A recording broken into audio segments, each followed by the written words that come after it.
Hailing you, hailing us from the USS Spacebook. Time to sit back and hype up your heater and engage your warp drive for a new episode of our YouTube exclusive, raw, unfiltered, as live Star Trek video podcast. News, views, and reviews from the final frontier with me, Dan Hadley, Birmingham's King of the Geeks, and yes, the plucky team, the team of faces that are with me this time. Faces and voices, I'm happy to say. The mics are switched on. Firstly, Warp Drive's very favourite wise guy. He's here. The certified now Geek Lord, Svina Betkin, the rabbi. Oh, I was trying to work out which one of us it is. I thought, I'm not going to pronounce it and say who it might be because it's I don't want to. Surprise. It's like, okay, hello, how are you? Spoil the surprise. I like to keep you all guessing. That's good. It's always good to keep guessing. I just finished watching Lower Decks, and it was awful. In a whole way awful. It was just so bad. Okay, before we get to the review, it's very hard to lovingly do a parody on something if you hate it. If you absolutely hate it, you can't do a loving parody on it, which I think might be the problem with this episode of Lower Decks and Lower Decks in general.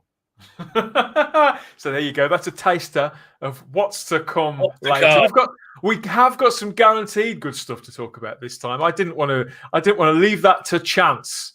So yes, we'll be on to the other half of the podcast in a moment. But first of all, I've got to bring in our very own geeky godfather, not of crime, of movies. Yes, it's the mega geek, Ian David Diaz. Hello. Hello, chilled out. Oh, we're coming up with the... Yeah, we're coming up with that. yeah.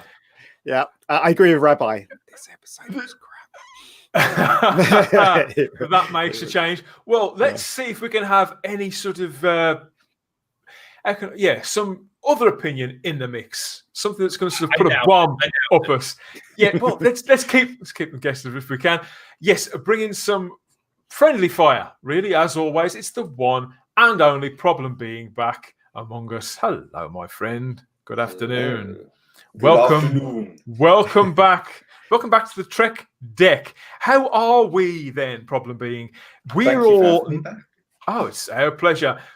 We're now 9 episodes into Lower Decks. How many of you managed to see out of the 9? Maybe the first 4, I think. Yes. I know Rabbi's been sort of linking me up. I just lost interest.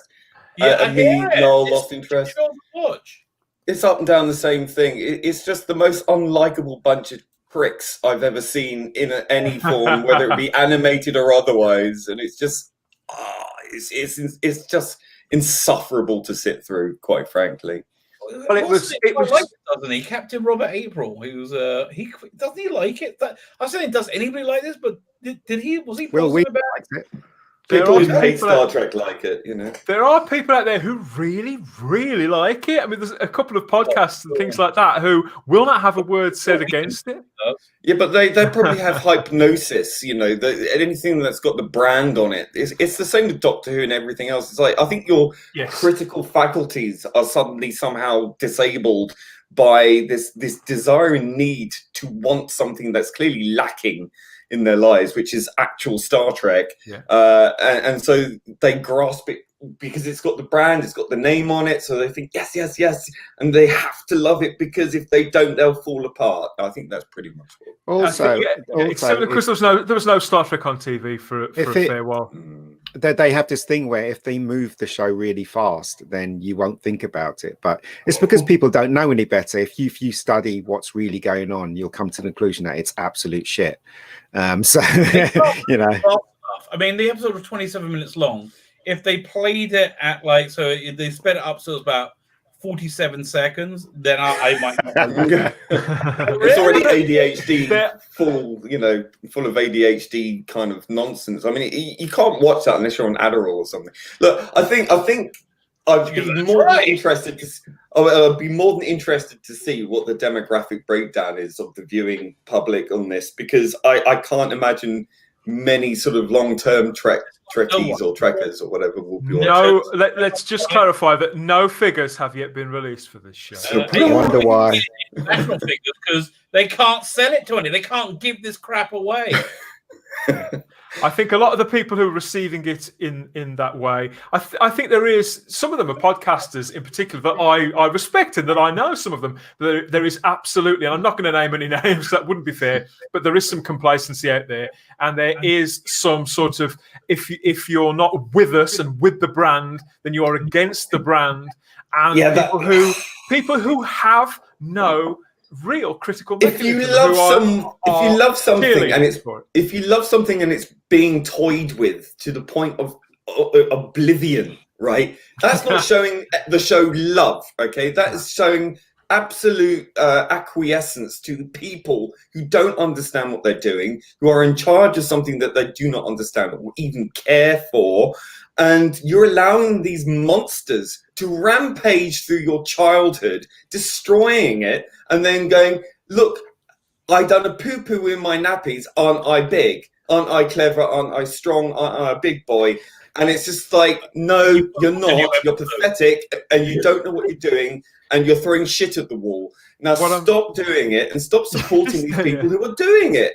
What I'm seeing a lot of and reading a lot of and hearing a lot of are the kinds of minds and voices that are saying, if you don't enjoy this, you have no sense of humor. That's something I see a lot. But if you don't enjoy this, if you don't enjoy this, then you are not supportive of the politics and the kindness. That's where it is at the center of it. The crazy the ultimate this into a wider issue. Let's say if you don't like this, then you are a supporter of the wrong side of history. This is the politicalization of everything. 100% what it is. A lot of that. Nothing to like. This is correct. It's a shield to criticism. It's a shield to criticism. If you don't like this because the message is being used, it's cynically employed as a way to act as a shield to criticism. So they put in all this messaging in so it makes them look virtuous, but the message is hollow. It doesn't ring true. If you look at original Star Trek, it doesn't have that. It's done authentically from a place of true love and understanding in a future world where everyone has all these nonsense ideas put aside and they've moved on, rather than picking at all of these variant strains of political life and identity and all the rest of it. It's divisive. It's cynically employed, and it's a shield to criticism. That's a postmodernist worldview. Everything is political. Therefore, if you don't get on board, then you're not on the right political train, and it's all nonsense. No, I agree. And there's one group of commentators and content makers that I've been following, and I think their show is really nice. It's really sweet to listen to, and they're really, really enjoying it. And some of their enthusiasm is really quite infectious. I sincerely believe that these two people in particular are really enjoying the show. And I think, okay, well, I feel completely differently, but I like listening to you. You've got a lot of chemistry, and it's a well put together podcast. So I've been listening to it, but there comes a point in virtually every episode of what they do where they kind of turn their fire back on the people who don't like it. And it is always, it's just these people who've got a problem with strong women of colour. That's an anti-intellectual argument. And for that, I think it's dishonest. It's intellectually dishonest. Yeah, it is, and it makes me not want to listen to their show anymore, because they do not respect other people's opinions, and they feel that if other people just view the show differently, they're awful prejudice. It's because their opinions are handed to them. They're not their own opinions. These are opinions that are handed to them by a societal group who act as a single mind, right? They don't question their orthodoxy. What they're doing is they absorb it off the shelf. It's off the peg mentality. And if you are not on board, then you are not one of us, and therefore you're this and the X and the other. And it's conformity at its worst. Yeah, okay? You could consign to the other pile, and anything that you could possibly have to say is not worth hearing at all. It's lazy, unthinking, reactionary bollocks. Period. But the good news is, and one of the reasons why, because I've decided for this edition of the show we're going to look at TOS, and it is partly because that it's your happy place, isn't it? Problem being, Yes, you love the original series, and so I thought it was about time we didn't prolong the agony any further, and just focused in on something that is truly nourishing, and in this case, it's actually very properly funny. There's a lot of craftsmanship at play, that diversity of thought that I think that we all miss. And it's just iconic television, really, that has been remembered for 50 years. Lower Decks, I think people are struggling to remember it a fortnight later at present. I know it is early days for Lower Decks, but the signs, they aren't good. But yeah, the reason why, we're going to look at one particular episode of the original series of Star Trek. But this sort of spins out from a news story that broke a couple of weeks ago, because the entire movie slate at Star Trek, which was 2 or 3 different movies by different creatives, is alleged to have been wiped clean by the new head of the franchise there, of the intellectual property, Emma Watts. And of these various movie projects that have been supposedly sort of vanished from sight, at least from now, and vanished from production, there is one in particular that I think had caught everybody's attention, whether you like Star Trek or not, because it was involving probably the biggest filmmaker of the last 30 years, would you say, Quentin Tarantino? Quentin Tarantino, who's a lifelong, I'd say so, a lifelong Star Trek fan. And he's been very vocal of that in the past, through his hat into the ring with the intention, an actual approach to Paramount to make them a brand new Star Trek movie. And speculation from the beginning was quite rife, wasn't it? Because he was talking story, he was talking about directing it, and he was talking story ideas as well. Here he is, here's Quentin. This is how much he loves Star Trek. God, it can never be unseen. Yeah, but of course, even though he loves his Star Trek, even though he's more than capable of conceiving, writing, and directing a film based around any property, I am sure it was a contentious prospect, wasn't it, gentlemen? Because out there in the world, really, in the audience, whether you're a Star Trek fan or not, there's a big divide, isn't there, of 50-50 how you feel about Quentin Tarantino and his work. He'd make a good cue. He'd make a great cue. And whether you think that that letting somebody like Tarantino near an intellectual property like Star Trek could do it all this harm, I don't really see how he could do any more harm. Are you kidding? How much more bloody harm can they get? And Mariner saying, "Screw the Prime Directive. What's your problem?" I'm like, really? When she literally said, and you can't do any more. Okay, if they had a brain in their head, which they don't. If they had a brain in their head, this is what they would do. They would have let Quentin Tarantino make this movie, and then they would have got high-level directors to say, "Do whatever you want with Star Trek. I want to see the and watch the money roll in." Yeah. And I bet you'll get a ton of it. What's the name? I'm trying to think. Okay, think of great big directors right now. Fincher. Yeah, think of David Fincher. What's the guy who did Tenet? I haven't seen it. Tenet? Make it a director's led. This is what I think exactly. has been the success. Make it a director's led franchise. And everybody knows what freaking Star Trek is. You don't need to say, who cares? They put them on a ship, do whatever you want. And because it means lots of different things to lots of different people, or people come at it from and take different things away from it, there's so much scope there. And that's what I thought that Paramount were going to do years and years ago, because I think this approach has really worked with the Mission Impossible series of movies, which is also at Paramount. And JJ, of course, made one of those, and a really solid, sturdy one. And the same with John Woo, the same with who made the first one? That was the Untouchables guy. That was Brian De Palma. Brian De Palma, that's it. So everyone, until very, very recently, now you've got, I think, is it Brad Bird who's making the next two? I know the same directors make. So no, they're sort of going it's a not different Brad way. Bird.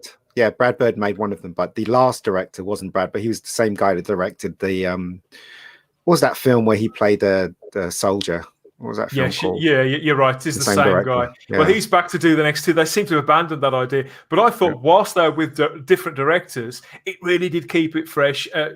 something that's quite a simple formula like that. There's no reason why Star Trek couldn't work in exactly the same way. And the idea that people crossing themselves, what about if he puts swearing in Star Trek? It's been done. What about if there's violence? If he puts violence in Star, that's also been done too. So and nobody does swearing and violence better than Tarantino. I really wanted to see it. I was a little bit disappointed when I found out he wanted to base it on Piece of the Action, but it made a lot of sense. But I wanted to see him do a full-on Star Trek kind of like, I figured it would have like a 70s vibe, space, extravaganza. I would love to see what Tarantino would do with that. But yeah, I mean, and if they could have done it exactly like you said, exactly the same way as the Mission Impossible movies. And what would have happened is exactly the same thing as the Mission Impossible movies. That eventually they find their own way to go, and they do that for another 3 or 4 movies. Where they just fill out a new direction, and it would have been great. It would have been fantastic, and don't tell me there are A-list directors lining up to make a Star Trek movie, right? I mean, you can even get a Steven Spielberg Star Trek movie. I think would be interesting. I don't know about A-list directors. I think A-list directors are usually doing their own thing. Spielberg's kind of retired now, I think. Star Trek's got such a law. Star Trek's got such a law. It's like, you can play with these toys and do anything you want with them. I bet you'll get. I just can't imagine. I just can't imagine a Francis Ford Coppola Star Trek. I always thought when I was a kid, I always thought that if I was to direct a Star Trek movie now, I would literally cast Robert De Niro as the captain. I'd love him to be in the movie. Yeah, because I think Robert De Niro has command. Someone that's just come out of retirement to deal with something interplanetary. Shame he's a lunatic. It would be cool. I think it would be really cool. Because to get someone like that in that movie would be amazing. Would Guillermo del Toro would turn down a Star Trek movie? I don't think so. Same thing, Eddie Murphy. Eddie Murphy's a huge fan of Star Trek, isn't he? He always wanted to be in a Star Trek movie. Right. He was meant to be in 4, wasn't he? He was meant to be in as a captain. Interesting. I know he was meant to be in Star Trek 4, but he couldn't do it because he was doing another movie or something like that. He couldn't do it in the end, and they replaced him with Catherine Hicks, didn't they? So he was meant to be in it. Yeah. Over the years, they've numerous big directors have signaled their love of Star Trek. Christopher Nolan, he would do it. A Tim Burton Star Trek. Wouldn't you like to see that? I would. I think that would be weird. I absolutely would. But it's sometimes directors that you would never necessarily think were sci-fi people. And it's people you don't necessarily think are sci-fi people. People like John Singleton apparently was a massive Star Trek fan. I think the mistake, I think the mistake they've made with the latest Star Trek films is they tried to make it too contemporary for today. And they tried to make it like Star Wars. They tried to make it fast moving, but Star Trek was never about fast moving. It was always about character and story. And if you abandon that, it's not real Star Trek. So Star Trek is Kirk, Spock, and McCoy. Bones, right? It's the triptych, right? You've got the ego, you've got the super ego, and you've got the id, right? You've got the 3 archetypes, and those are the key elements of what is Star Trek. You mess with that formula, you change the balance of those 3, and I think that's very important to keep that. And I think that's something that they don't understand, that level of nuance, that depth of psychology of Star Trek, and I think that's very important, and that's what really does make it work. Yeah. So I was really interested. You mentioned it a moment ago, Rabbi. Really interested in the talk, because when it came out that Tarantino was looking to make a Star Trek movie, and when he said that he wanted to base it around a particular Star Trek episode, people were talking about all sorts of episodes. Usually the way that fans do it, there's a bit of wish fulfillment involved. People were saying, it's got to be the Doomsday Machine. It's got to be the City on the Edge of... It's got to be. I want to see Tarantino sitting on the edge of forever. Okay. No. You know what I want? Dream project? Take the original Harlan Ellison script, which they never made. There was a horrible rewrite, right? Take that original script and give it to David Fincher. Yeah, that would be incredible. Oh my God. Wants to do it. And if he wants to do it. But they've had a prime opportunity with the Kelvin universe to go back to some of those storylines and to sort of take them and spin them in some way, shape, or form. But it seems to be a lack of belief, lack of faith in their own abilities. To be honest, I don't think any of those things are necessarily. I don't think it's a lack of faith in their own abilities. I think it's they think they've got more ability than they actually have. So rather than going back to tried and tested things that work, they think their ideas are somehow better, and it isn't. And they need to be put in check, really. They need an ego check to understand that they don't know jack shit about this franchise.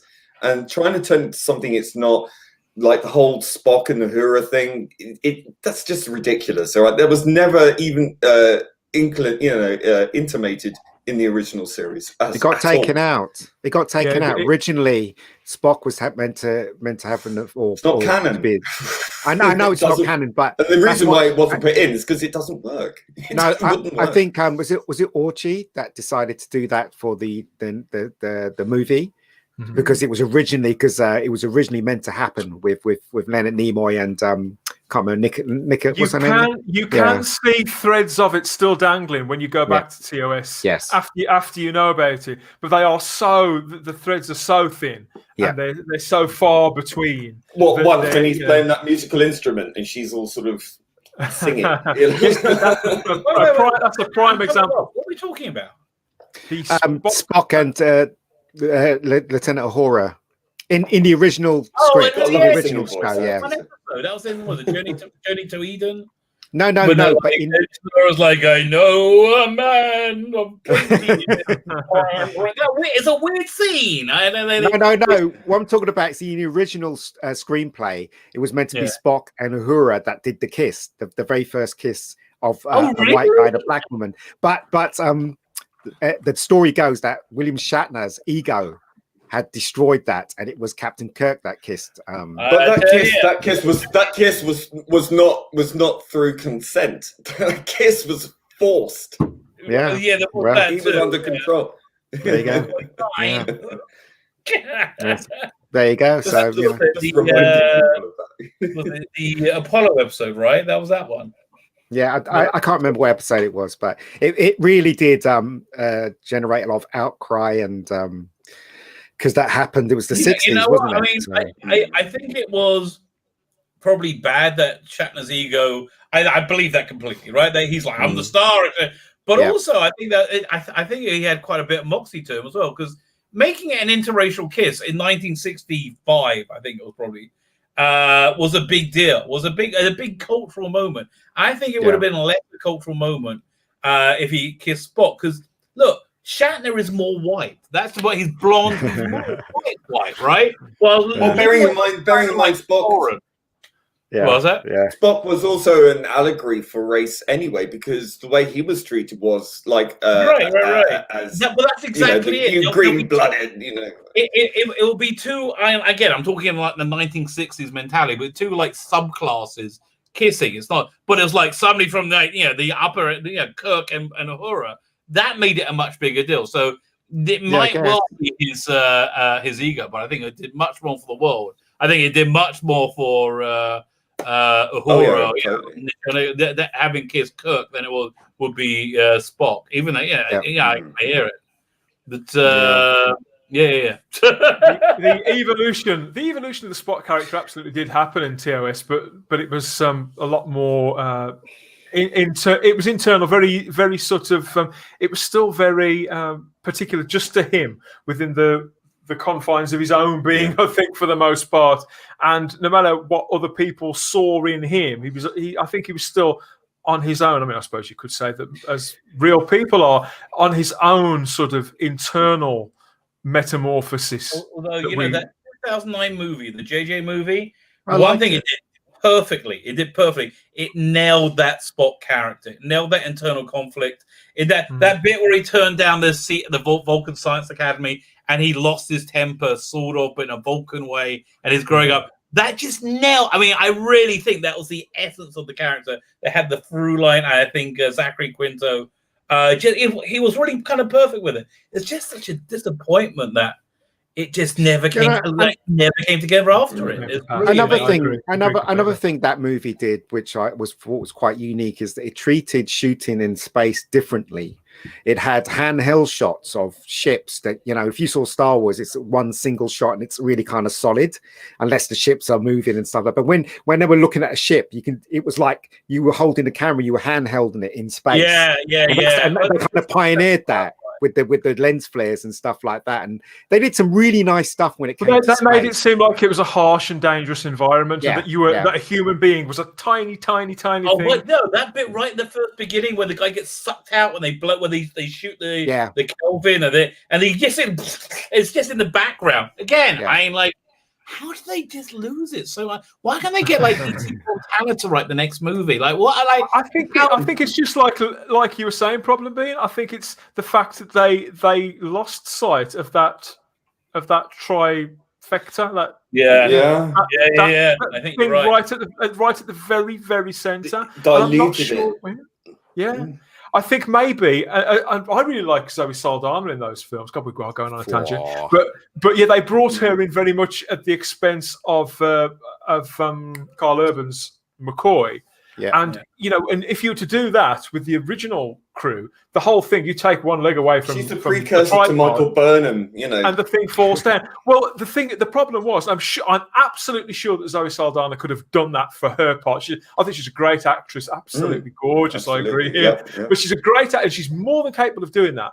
But because it's almost like it happened after the fact, and probably for the wrong reasons. Come to think of it, because it happened after the fact.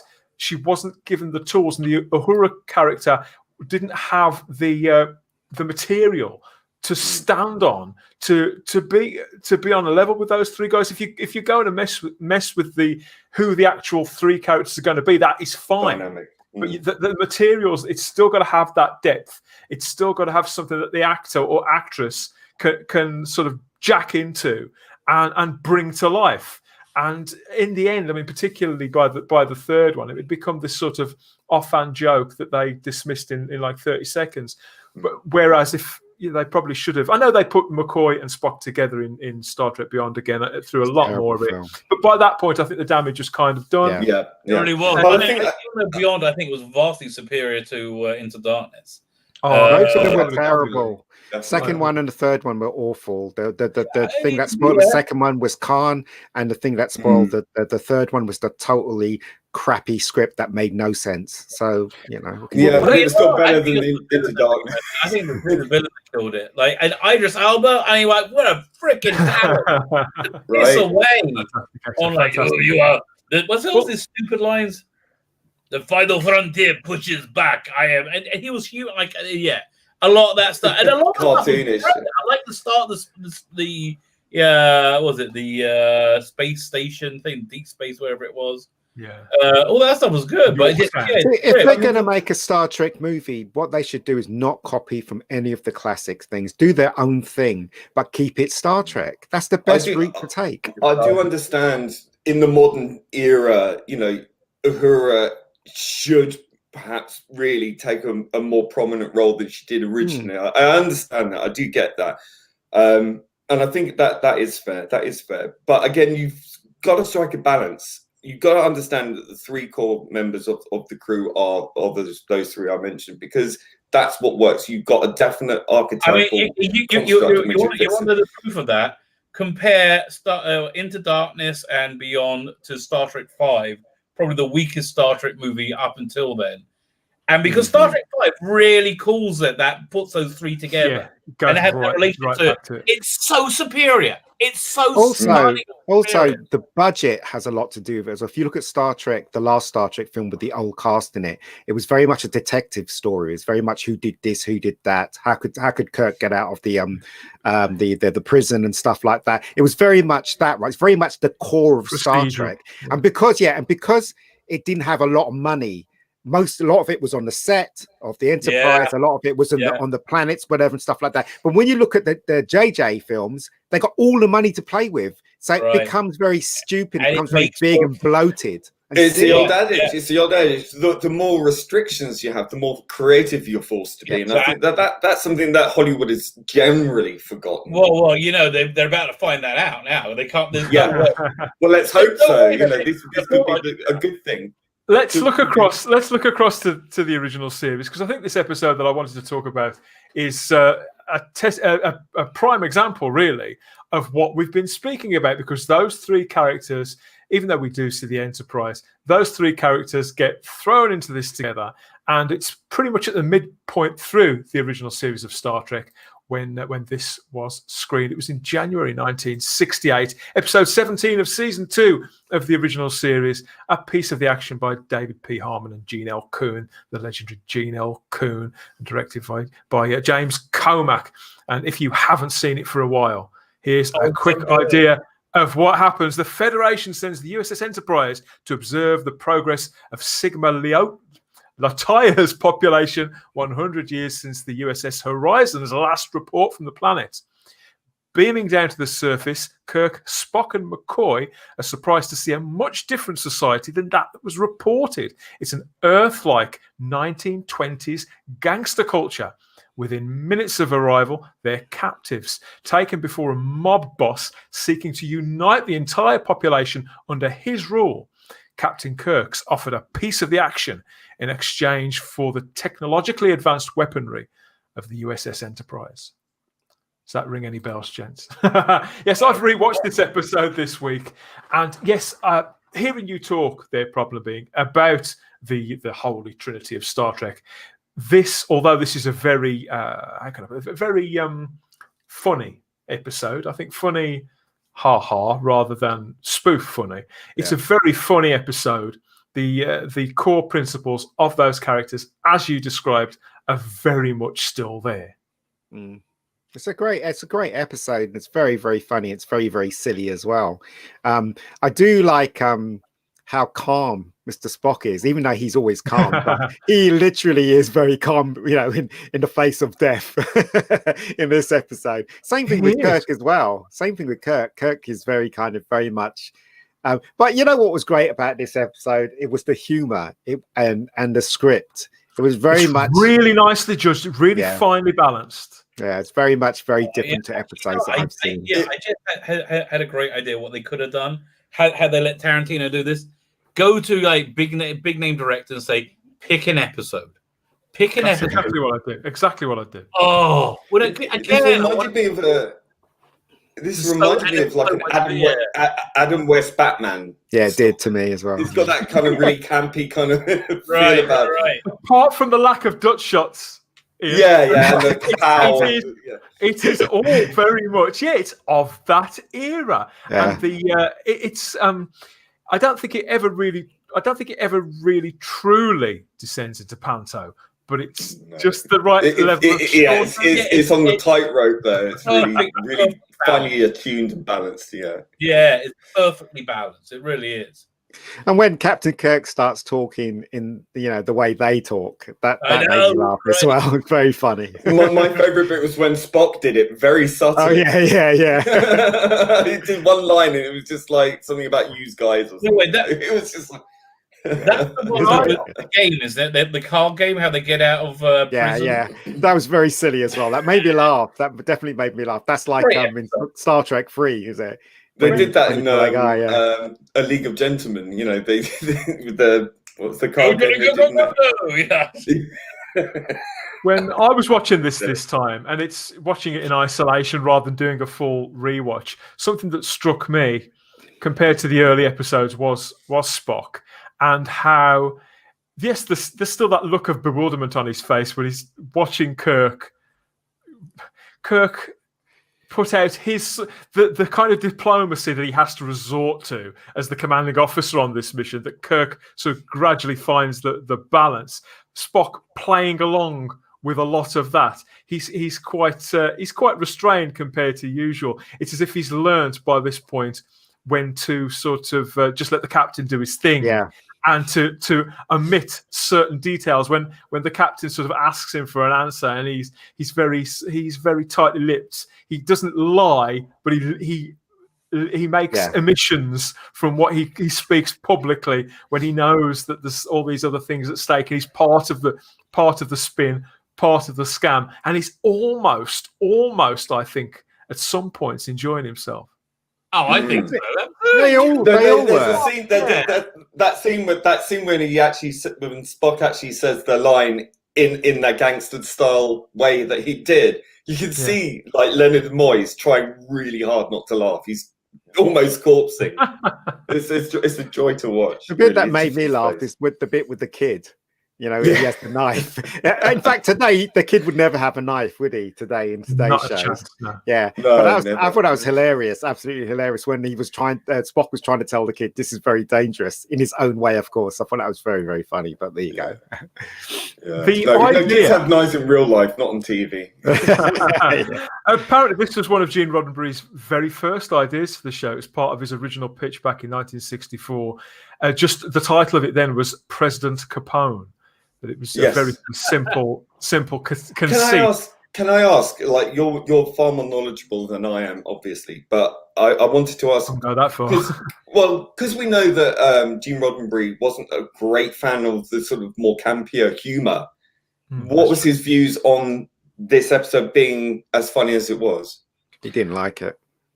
That's why I think he resisted it at every opportunity. He had a lot of. In fact, I get the impression that the original, because it was rewritten a couple of times, and this was Gene Coon, who'd been on the show since the beginning, who was seen as his strongest writer, really, the guy who licked lots of scripts into shape. This could have been the straw that broke the camel's back with Gene Coon. I think Roddenberry put on him quite a lot, from what I remember. I mean, people out there who know better, maybe they'll correct me, but I get the idea that Gene Coon had to fix quite a lot, and for very, very little credit, really, apart from what was on the credits themselves. But I think that it was actually pulled back. I think one of the versions was a lot funnier, way more sort of extreme, and it was pulled back. But I think that Roddenberry was always fighting that, because obviously it was becoming, by this point, it was becoming a more and more successful show. It had definitely become a hit, and we know that the history books have now revealed this to be true by people who've got hold of the actual ratings figures for Star Trek. They were actually really, really good and going up all the time during season 2. But the network moved its slot around this time, actually towards the end of season 2. Were they trying to kill it?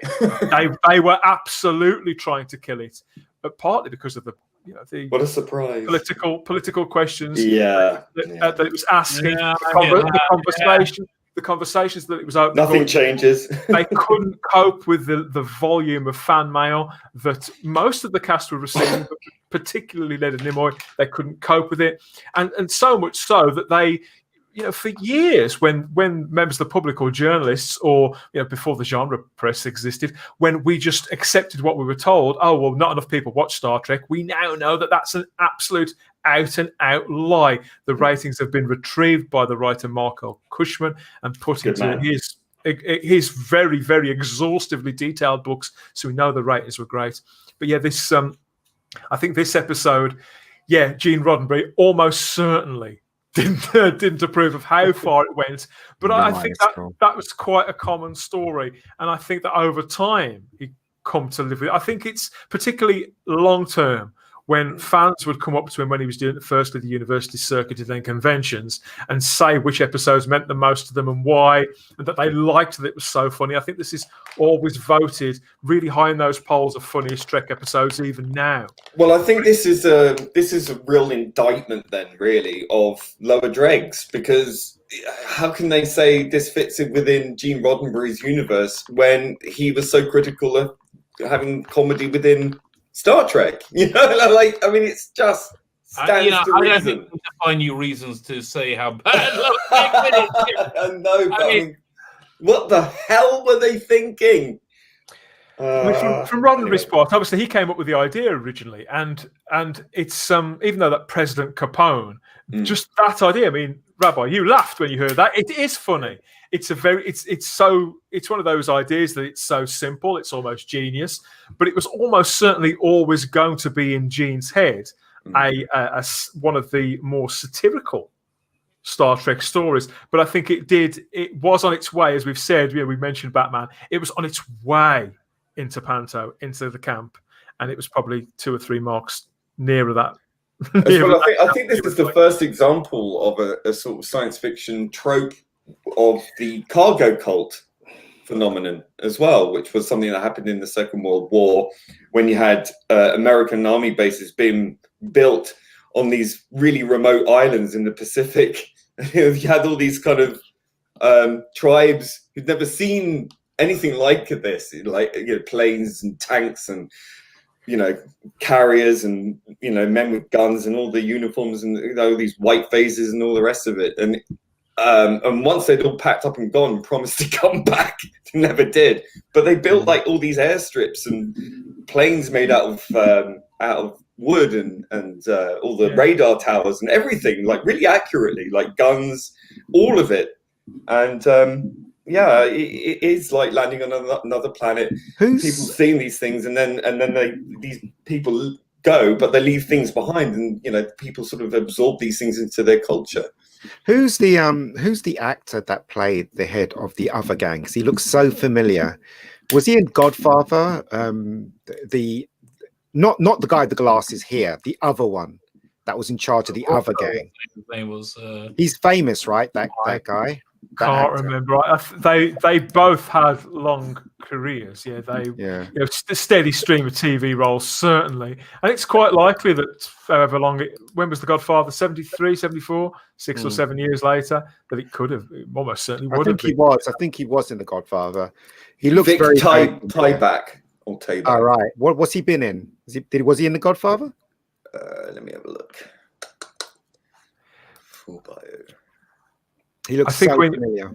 When you see them giving those, it is absolutely full sort of gangster movie. Everything turned up to maybe not 11, but certainly 10, with the accents and the suits and the guns. It's all there, isn't it? It's all. And also, it's very, very Star Trek, because when those three appear in that planet, you can tell they're far more superior thinking wise. Peace wise, when they're talking to them, and they obviously couldn't understand why the gangsters couldn't understand what they were saying when Kirk was saying things like, well, maybe you should sit around and talk, and they just didn't get it. Do you know what I mean? I noticed that as well. The way that the characters, when they just beam down and they're first taken prisoner, they barely move. They barely even seem frustrated by it. They just stand there really, really casually. Yeah. And, they question them, but whereas the gangster characters are sort of really uptight and they're scowling and they want answers and all the rest of it, they don't understand the idea that somebody would sort of come bearing no arms and genuinely meaning to do no harm. Yeah. It just doesn't even remotely compute. It's got to be an act. They've got to be working an angle. This has got to be a scam of some sort. But that's what makes it Star Trek, right? Because the Star Trek universe was about that. It wasn't about wealth. It was about doing what you love. If you wanted to go to the Star Trek, if you wanted to go on a ship or whatever, you could do that. I said the wealth was, as Picard said, the wealth has completely disappeared. It's not about money anymore in the 20th, was it whatever century he was in. So their superiority when they appeared in that planet was shown so much. Compared to they want to kill them, they want peace. Do you know what I mean? And that's what's missing from today's Star Trek. They don't have that. People want to drill things in people's eyes. They want to swear. You know what I mean? And kill babies. Yeah, exactly. And that's not Star Trek. The Gene Roddenberry. He was. If you can't talk about not Star Trek, I think that's a good segue into Lower Decks. Fucking hubris. Really, it's just like I've never seen anything so not Star Trek as this week's Lower Decks. It was shocking.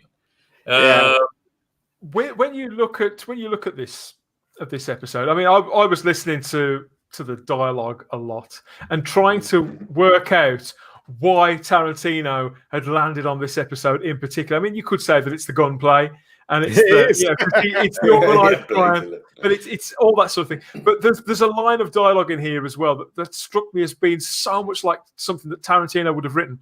There was a line that said, "The most cooperative man in the world is a dead man." That's my favourite line from this episode. If you don't keep your mouth shut, you're going to be cooperating. Yes, I love that line. How Tarantino is that line? You can imagine like John Travolta saying that. You're absolutely right. Yeah, and if he was to have, I don't know whether he would have taken this episode as a starting point and maybe even done a sequel to it, because of course there's a great sort of coda to this, isn't there, whereby they've kind of put things back on track, put themselves in a situation where they've got to go back and check on it again later. But the Dr. McCoy leaves his communicator behind, doesn't it? So we better go back and see how things are later.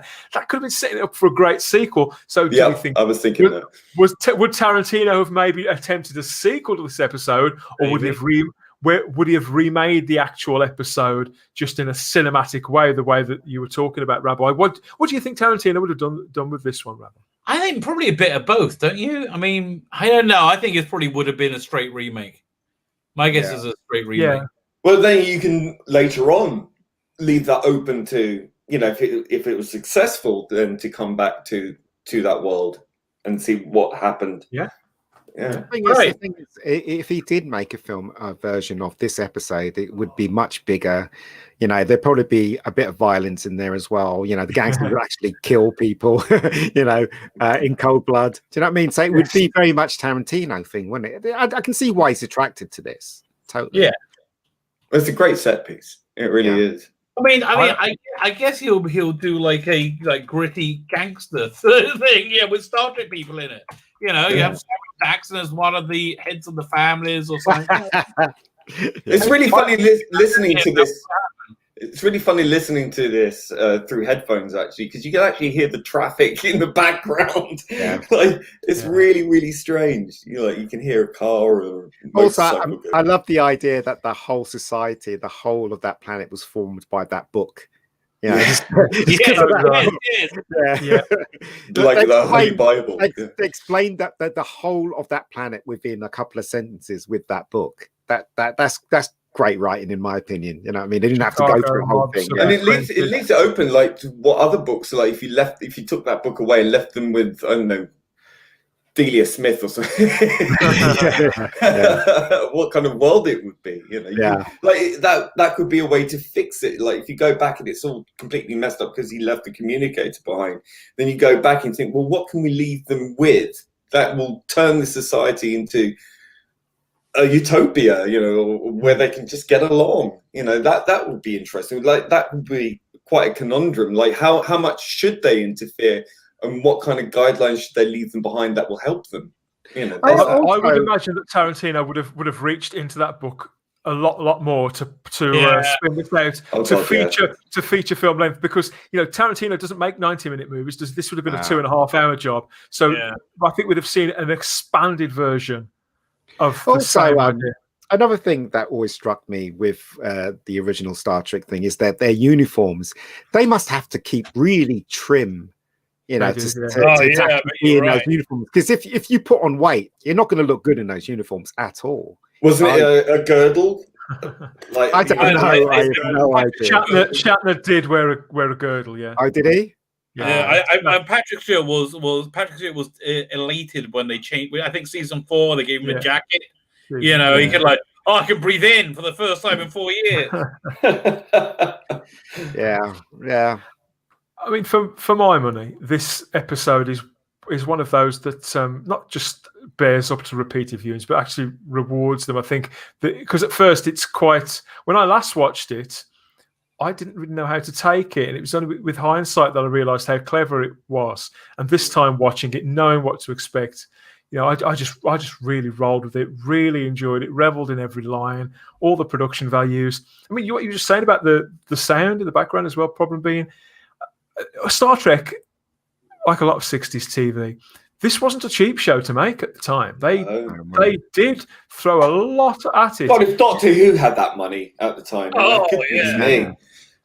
And it does feel like a lavish show. That it goes from location to location to location. It's all a studio, wasn't it? It's all a studio. Even it's on the back lot. Yeah.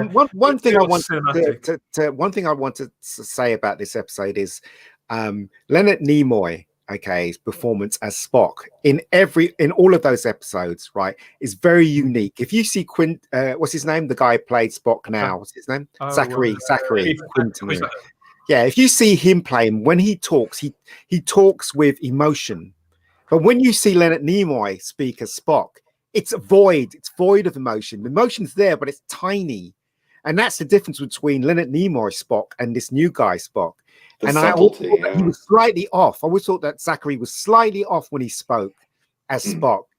He should have studied more of Leonard Nimoy. Leonard Nimoy is very calm every time he's on screen.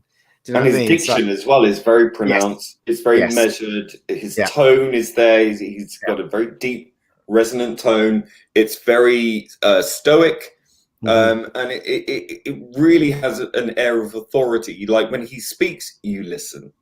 But intelligence, it had an error. You can tell every time he says something, you listen to Spock because he's gonna find a logic in every word is a pearl of wisdom. It's indisputable. You can't argue with Spock, really. You can, but you'll lose. There's a distance. There's a distance in his gaze as well. Yeah, I think that you've got to, if you haven't got those physical characteristics. He's condescending as well. He doesn't mean to be, but he is. He's condescending. Ethan Peck, who's playing it at the moment on Discovery, he's way too sort of bright-eyed, and it just doesn't. It's completely wrong. He's completely wrong. Exactly. Like when he had the beard, maybe, but like when they took that beard off him, it was like, what? Look, he looks once they cut the fringe, and you could see his eyes. But look at their eyes there. They're practically hollow. They're deep set, really deep set eyes, like really kind of like he's got very aquiline features as well. Apart from his nose, I think. But like he's got a very striking, very particular look. He's a Jewish lad, right? So he's got the look. He's got that exotic appeal to him. There's something mysterious about the way he looks. He's very striking. And unfortunately, you got this fresh-faced babes playing Spock when they barely look like they're out of nappies. They don't. The guy in Discovery, he looks nothing like Spock. No, his face is round. He has a beard, and the way he totally plays Spock character, it's nothing like the other two. It's nothing like Nimoy. It's nothing like Zachary. I don't know what they were thinking at all. Nor do I. Did he just know the right person, or he's third generation Hollywood royalty, isn't he? There you are. Yeah. Exactly. So I want to play Spock, Daddy. Okay. I've seen him. Apparently, he's a lovely fella, and he's been great in other things. And I won't say he's a terrible actor. He's not. But is he Spock? Probably not. I'd rate the guy in Star Trek Continues above him on current. Yeah, but he looked nothing like him either. He didn't look like him. Yeah. Do you know what really greatly has a string? Sorry. Hollywood has a string of. Sorry, go ahead. No, you off to you. I was just saying, the thing that really grates me with either remakes or doing a film about someone famous is they never get an actor that looks like the person they're trying to portray. Like the only film that they actually got an actor that looked like him was Jamie Foxx in Ray. He looked like the singer, what's his name? Ray Charles. He looked exactly like Ray Charles. He acted exactly. That was the only film I've seen so far that portrayed someone that actually looked like the person. What is it? I Am the Greatest. Muhammad Ali played by Will Smith. Will Smith. This plays into my point. This plays into my point that I was going to say. Is Hollywood has a string lately of films where they terribly, and in TV, let's be honest, where they have been terribly miscasting people. I'm beginning to think it's almost on purpose because it's so glaring. Like with that guy who plays Superman in was it the CW? The guy who plays Superman. His face, he looks mean. He's got like I sharp agree. I don't think nose, he's right for and his talk. yeah, his face is In like fact, this, and he looks like a villain. Why did in they fact, cast him as Superman? he'd be better as Spock than A as any other Spock. character. Yes, I was just thinking that. Yeah. I've just seen that Zendaya, is it the actress from the Spider-Man movies and Doom? Yeah. She's just been cast as Ronnie Spector, and in a biopic. I don't know. What? But I can see Ronnie Spector, the guy with the hair, who's a guy who's white. No, this is she was a female singer on the Ronettes, was it? Oh, Yes, I'm thinking of Phil Spector. No. if you look at it, that would be hilarious.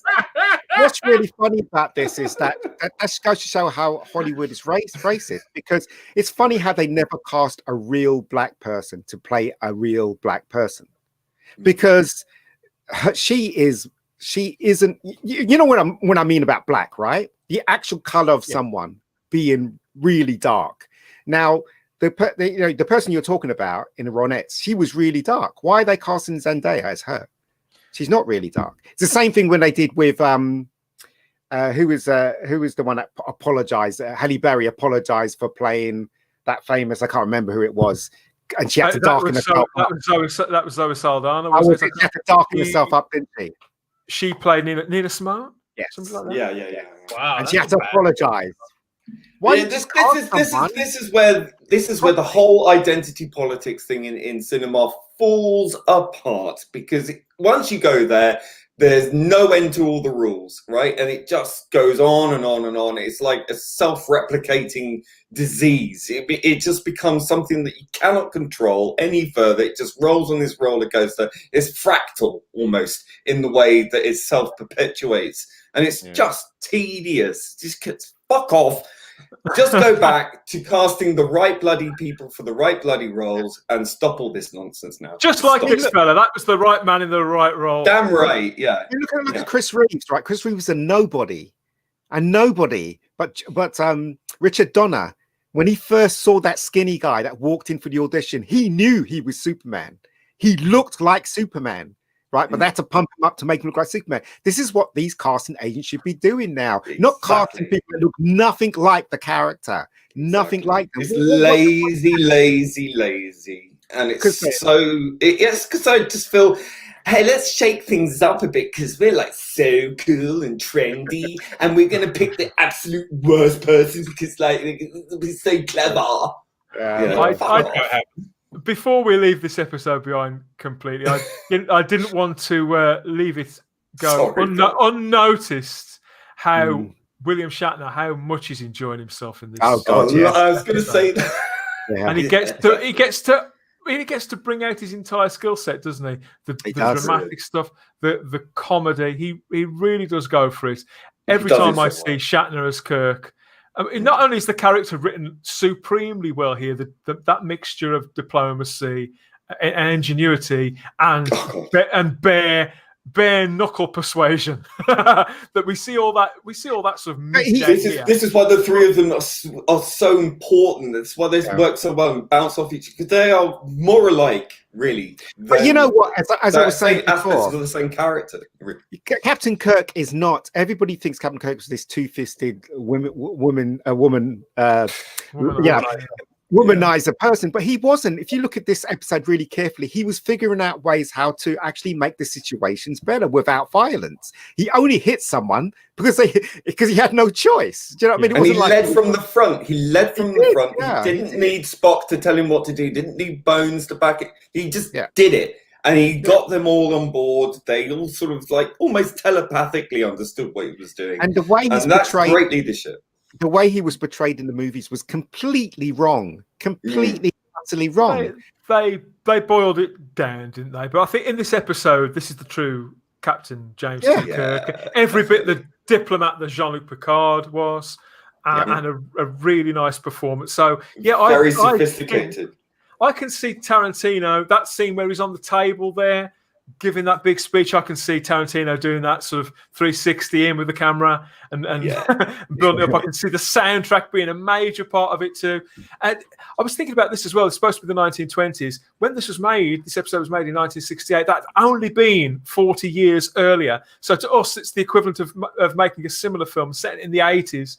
say with Captain Kirk, or let's look. Michael, if you were to do Michael Burnham, for example, as Scott, as a 1980s sort of Miami Vice style, it'd be the equivalent of doing that. But yeah, I really enjoyed watching this, and I think that if Tarantino doesn't get a chance to do this, and who knows, it may happen. Who knows what's going to come to pass? Free money. It's free money. I think so. They shouldn't do it. They should literally make up new stories for Star Trek, and let's just not go revisit again, because it's been revisited to death. Why don't we just create new characters, new ship, set in the Star Trek universe in the movie? The dearth of talent has sort of prevented that from happening. I think our best hope lies with further regurgitation for the time being, it seems. That is a great shame. I agree, and a great shame that we're left to speculate. Well, it's like some idiot in Hollywood thought it's a great idea. Let's make a diverse version of The Witches by Roald Dahl, even though you've already got a perfect film from the 90s, why? Stop! The remake, the making of The Godfather. Now they're making into a movie. It's like, why? What, you run out of ideas? Now you're going to do the behind the scenes movie? It certainly looks like it's run out of ideas after 9 decades, Hollywood. What could be worse than that? Maybe running out of ideas after 9 weeks. What do you think of this? We are connected. Talk about segues, I told you. Yes, Lower Decks, from the sublime to the ridiculous. Here we are again with talking about Star Trek Lower Decks. Everybody, the end is in sight. I'm happy to say. Well, that means Discovery's on its way. Yeah. Yes. It's a double-edged sword, isn't it? Really. Yes. Well, I'm not sure where this. Let's get to the beef. This is episode 9, Crisis Point, written by Ben Rogers and directed by Bob Suarez again. In this new episode, the penultimate episode of what we're assured is season 1, rather than a standalone season, Ensign Mariner takes over Ensign Boimler's holodeck program. What a surprise! To create a holo novel, to create her own blockbuster movie starring the USS Cerritos crew. Crisis Point, the rise of Vindicta, and she casts herself as the villain. This episode has she already is the villain. This episode's gone down fairly well, and I'll say I think this is the most successful of the 9 so far. I will justify that very cleanly and simply. I know the rabbi's thinking, quickly, get this man a doctor. He's lost his mind. Yes, I will justify this by saying the reason why I think this is the most successful one so far is simply because it's the only one that hasn't ran 3 different plot lines at once to be that confusing and that fast that it just sort of fries your brain and impossible to connect with anything. I think this story is quite linear by Star Trek Lower Decks standards. What standards? but I think it's very, very linear and very clean. And it helps. And it helps because my big problem with this, the last 2 months, has been who the hell is it for? I don't think they know. I also don't think that they knew whether it was comedy Star Trek or a spoof of Star Trek. Here, we absolutely know this is 100% gloves off spoof. Now we know what it's supposed to be. We can at least decide whether we truly like it or not. So that's why we don't like it. We don't like it. Over to you, Rabbi. Over to you. It's big or not. Yeah. I mean, okay. This episode takes the biggest shit on Star Trek, I think, that any episode has taken. It just takes a relentless diarrhea-esque shit on Star Trek, as if the person shitting is actually being force-fed, and so it's like limitless their own shit. Okay. So problem being, you haven't seen this one. Let me just. I'll tell you why I haven't seen it. I haven't seen it because what's the point? Exactly. I've seen enough. So what they're doing with this episode, they're doing a spoof on the differences between Star Trek movies and Star Trek TV shows. They go in this holodeck program, they make a Star Trek movie, and they have an upgraded Cerritos, and it's basically just the movie version. And they have this gag, which is if it wasn't so awful, might have been funny, where the titles of the movie in the holodeck start hitting, of course, Boimler, because he's a massive loser who nobody can like. But the episode starts off.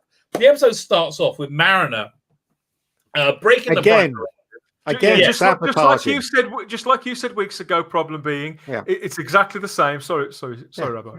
Yeah, okay. Same story. Yeah, same story over and over and over. No, but this one's the worst one, because it starts off with her actually breaking the Prime Directive and making a war on a planet and getting away with it. Yeah, and when she gets in trouble with the captain, she has a hissy fit tantrum, like, hey, and it's just the stupidest thing. She has a hissy fit tantrum, screw the Prime Directive, who cares? And that's what the idiots who write this show think. Screw any rule that makes me feel bad. Hate them. Rules of patriarchy. And so the captain, who is obviously her mother, which I forgot was a secret. Obviously, so did I. Me too. Obviously, her mother, instead of sending her to the brig, which is where she wanted to go, sends her to therapy, where she with a bird. With a bird, and you get to find out how she thinks. My biggest question for a lot of the shows: what on earth is this character supposed to be thinking? And and her thought process is that of a spoiled 4-year-old.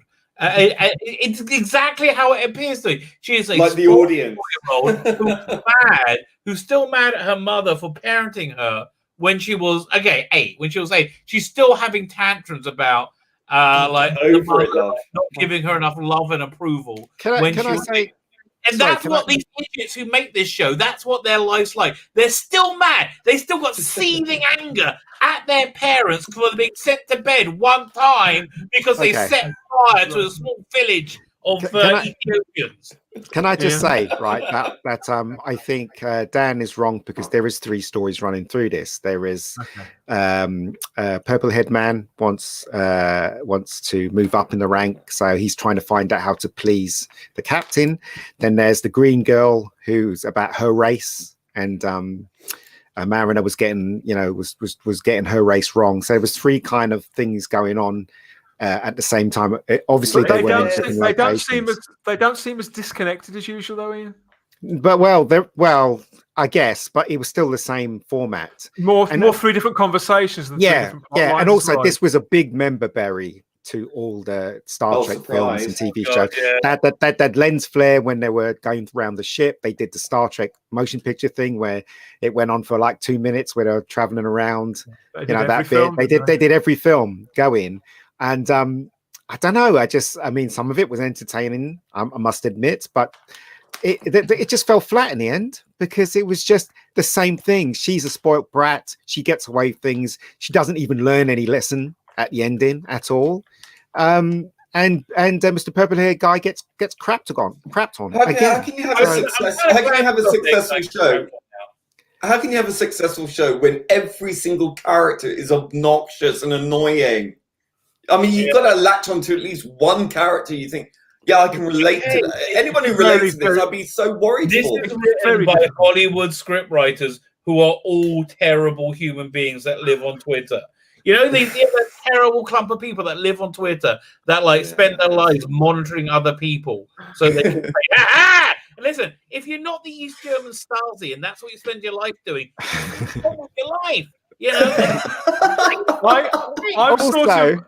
I'm sort of with our friend Mr. Brown, who's on the show. He's one of our regular panelists. He's quite keen on the character of Tendi, and I was sort of warming to her as well, and that continued in this. But I think she's such a thin character as well that it's might as well. She's like a puppy dog that everybody else sort of pats. So it's also. Did they suggest that that guy with the guy who looks like Geordie? Did they suggest he was gay at the end? Because he was so much into the other fella with the moustache. Did they suggest that? You probably missed that, didn't you? I did wonder because they play it as hero worship, don't they, with the chief? Right. The chief engineer. But it is it's very. I think the expression is homoerotic. There's a certain frisson in the air there. That I think they want to throw, and I think this has gone on a lot with season 1 of this show. They're throwing a lot of things up in the air, and in the gap between this and season 2, they're going to see what the fan base latches onto and what they'll be shipping them on Twitter from here to Kingdom Come until the end of time, because that's all they care about. This is the audience that, like Rabbi's absolutely right. It is that crazy minority on Twitter who are incredibly vocal and obnoxious, and it's those narcissists that are being appealed to because they are on board with messaging, because they're that deep into the programming. So they are so on board because that's the small-minded world that Hollywood is in. This whole common purpose mentality, this whole navel gazing, gender obsessed, and sex obsessed. Do you think there's going to be another season? It's a non-entity. Absolutely. No, well, I think there can be. Apparently, they're halfway into recording the voice work. Look at She-Ra. Look at She-Ra. The abysmal thing that they did with that ran for what 5 or 7 series or something like that. Who the hell watched that? They banged them out fast.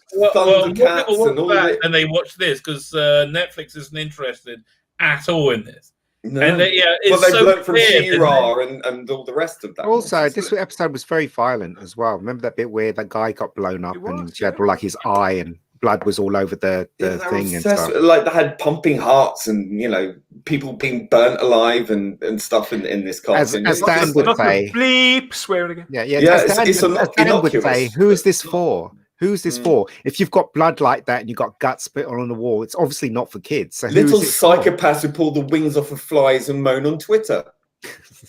Until they decide, constantly gazing at their genitals, going, "Am I a boy or a girl today?" I mean, this is the type of person. Until they decide who this show is for. I think that now the pretense has gone. Now they can't do it. They're not clever enough to make anything that's not spoof. They're not good enough writers to just write funny Star Trek. They're going for spoof. They're going for every piece of low-hanging fruit they can possibly get their hands on.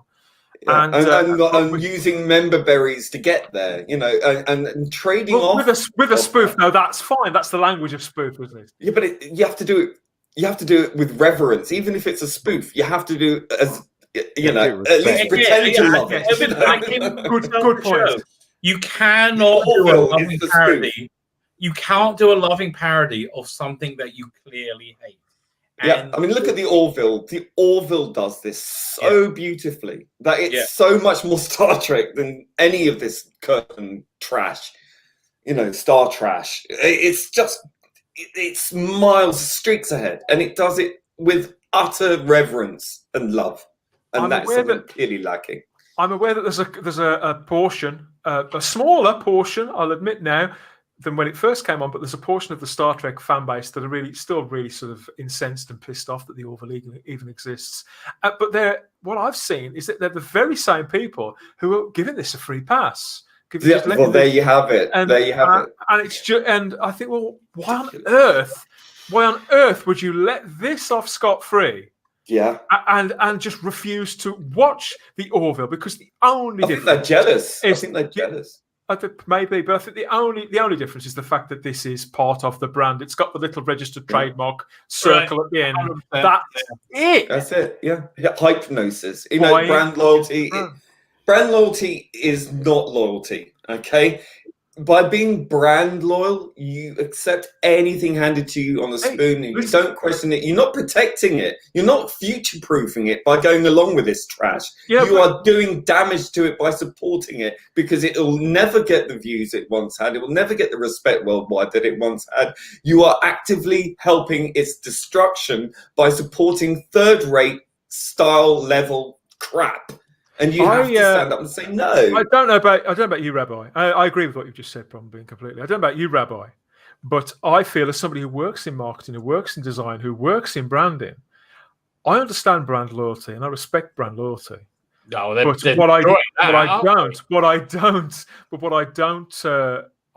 what I can't just give a endorsement to is saying that this is good when it isn't. Listen, if you sign up with a bank, right, and you stay with that bank for 10 years, and they start adding all these charges onto you, and they start fucking with your credit, and start fucking with you, do you stay brand loyal to that bank, or do you go somewhere else and get better quality service? There's only so if people say to me online, look, I just love Star Trek, I love this brand, I love collecting, I love wearing the t-shirts, I love buying into all this. I say, you know what, fair play.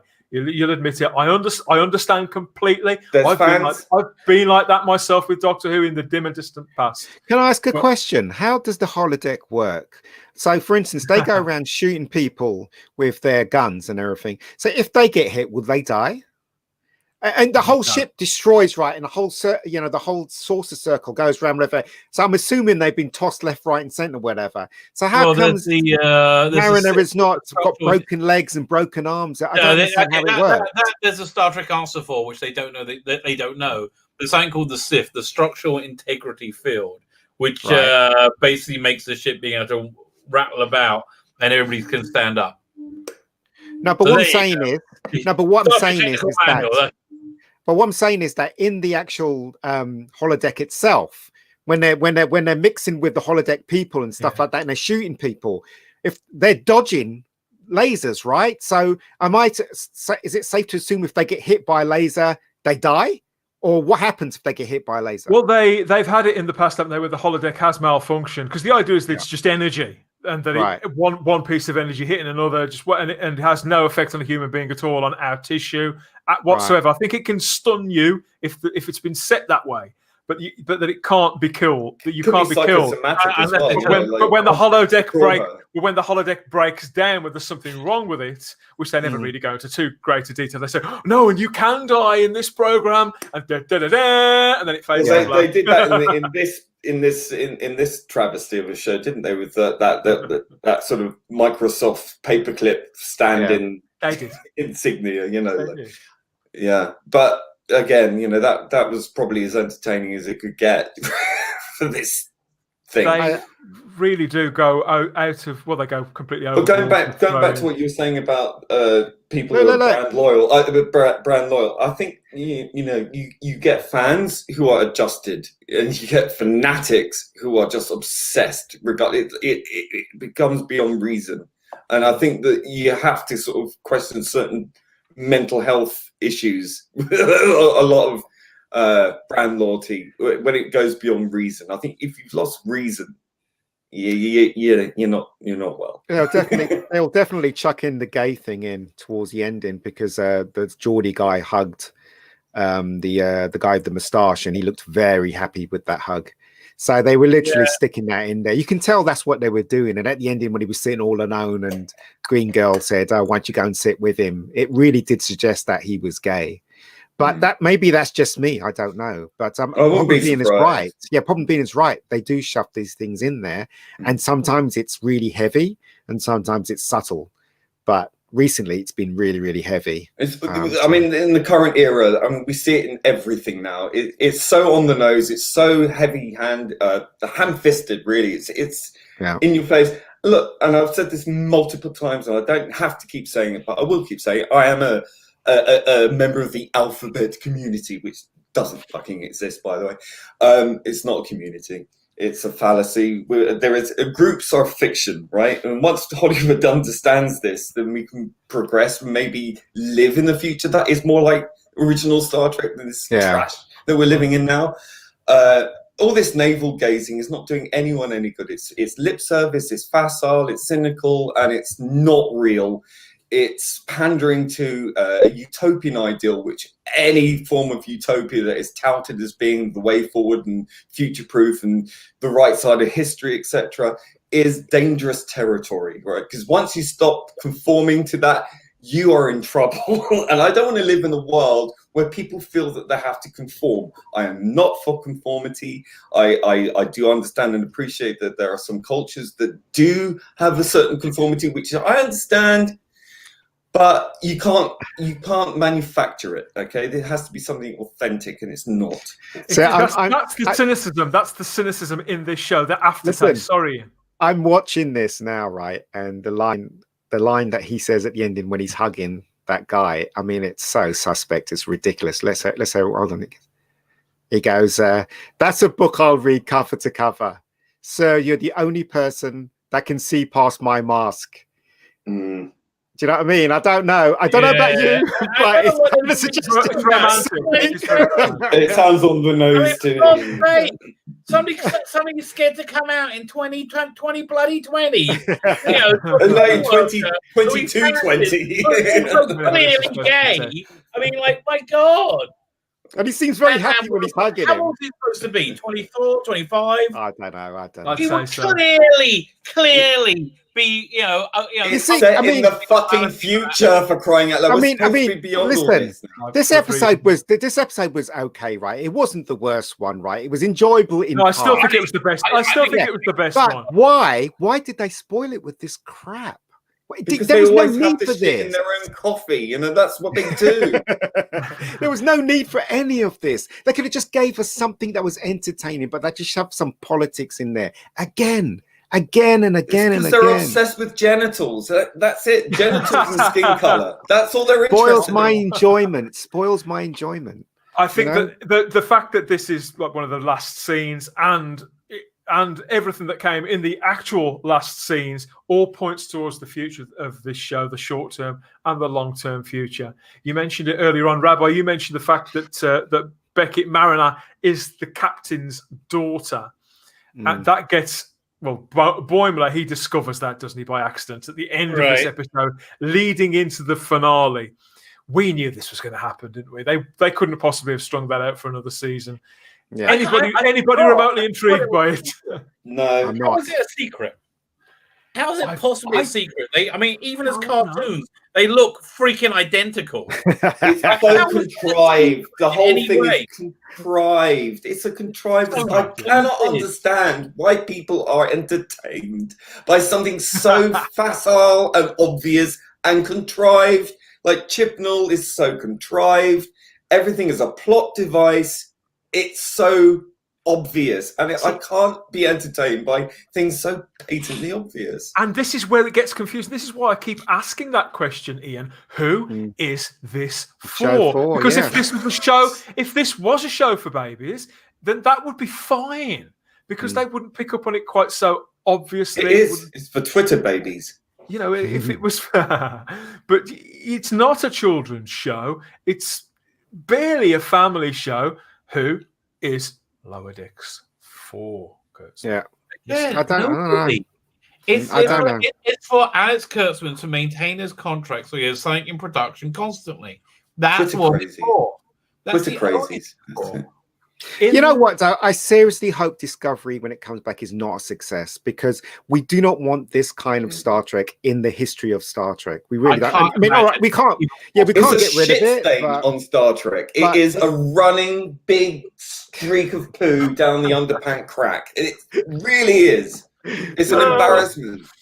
Oh dear. We've only got one episode of this left to go. That means only one more episode of Warp Drive with us moaning about it as well. So that's the good news. If you have been watching this video the entire time and you're recoiling at everything we're saying, give it a like. Please hit the like. Please hit the like button anyway. You know, subscribe to the channel, because when we do it again, it's going to be even worse. You can be even more outraged. But yeah, if you do think that we've got it all wrong, let us know in the comments section. I'll never be invited back. If you know, if the things that you've enjoyed about it that we've just completely missed, sincerely, we would like to know. Let us know in the comments section. Like the video and subscribe to the channel for more Warp Drive Star Trek talk. It makes you wonder why didn't they make this real instead of a cartoon? You know, why didn't they all out? Cheaper, I guess. Because it's so cheap.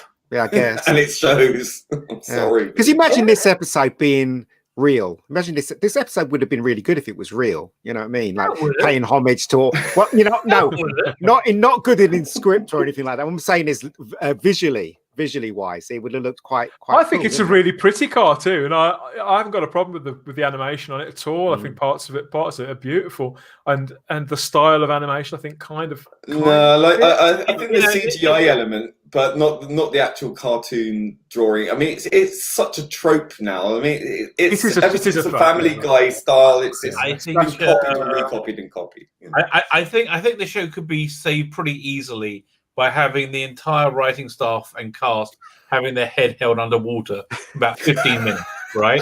That would probably improve the we do not endorse. I do not endorse. Do not try this under any circumstances whatsoever. But shit happens when you party naked. It's just a certain suggestion. Yeah. Follow the rest. Really? Okay. Here's what I don't understand. Why don't I live in a world where, having made this, you would then be shameled through a city and have, and be like vomited on and having people spit. Like, that's what should happen. Maybe they'll stop doing it. You get give you another season order for that. Like, what? How? How? I mean, like this. Could I literally, just film my Hollywood is a cult. An hour and put a Star Trek logo on it and say Star Trek Rabbi's arsehole, and they're like, greatest freaking arsehole. You don't like that. You hate arseholes, okay?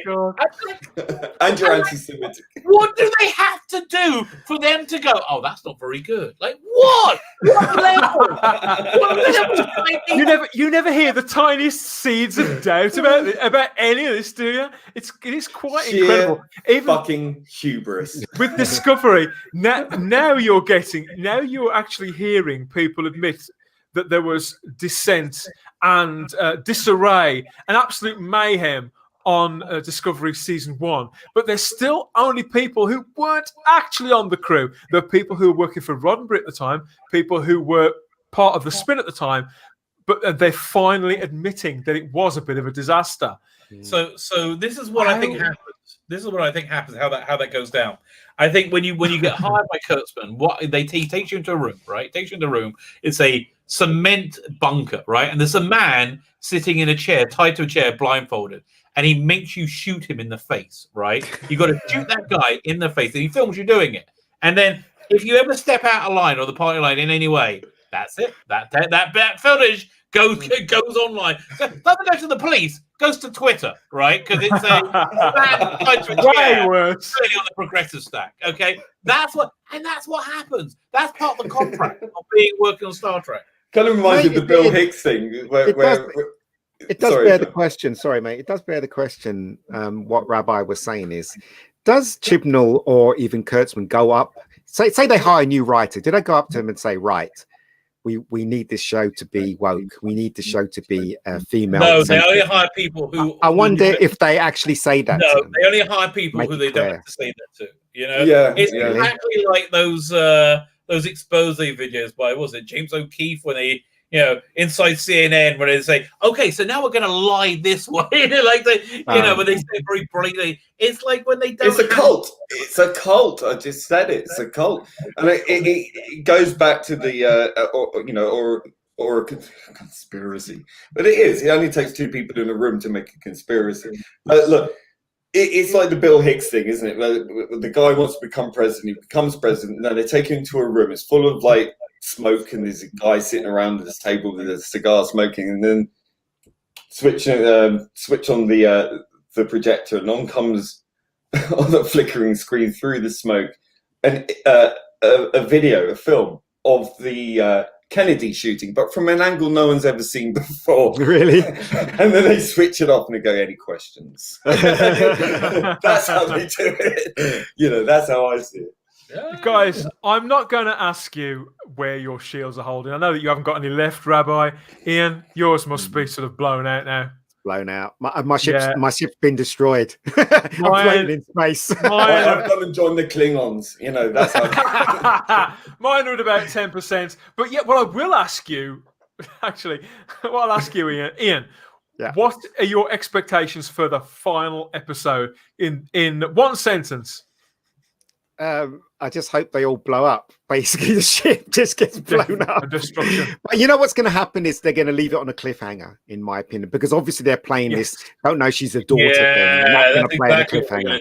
Yeah. Will they or won't they? Right. Will they or won't they? Will they get it on? Yeah. And will that cliffhanger? Will they have the nerve 30 years later to spoof the Best of Both Worlds Part 1? Who knows? I don't know. Try and ruin that as well. Rabbi, what's your call for the final episode? I think it's just gonna be inconsequential shit. Like Boimler knows that Mariner's the captain's daughter, and how does not everybody know that? And clearly, wait a minute, isn't the captain like open for exposed for a court martial now? Because she should have had this character clapped in irons or thrown off the ship. This should be. I mean, will it end on a cliffhanger? Probably. A photon torpedo. It's so bad. It's just so bad. And it's just, I don't know. It's like, take something that you think is special, that matters to you, and it's just being used in this bastardized way. It's like somebody taking your like your wedding pictures and using assuming you're happily married, and then you putting your faces on porn images from that. It's like bastardizing something that you care. It's like I just don't understand how. It's a mockery. They're mocking everybody. They don't care. So they're mocking everybody themselves, who are the incredible heroes. I still don't understand how on earth Mariner is supposed to be a hero.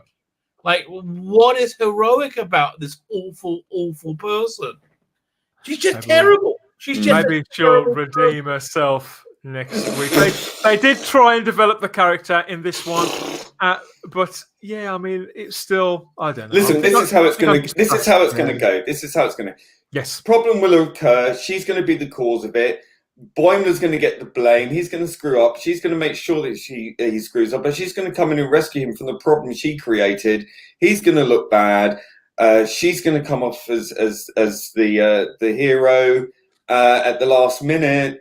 But I guess for the cliffhanger, it will be like, ooh, maybe Boimler was the hero, and then the first episode of the second series will be, no, it was actually Mariner. So make a note of that. That could be what's to come. That could be the plot of the next 10 episodes of Lower Decks. But you don't feel problem being like you've been missing out the last 3 or 4 weeks not watching this show. Clearly, I've been right. I said what the formula was. You all know the formula. It's not a massive secret. You don't have to dig deep to really investigate and look into it and really study it to understand the nuance of what it. No, it's so in your face. It's so predictable.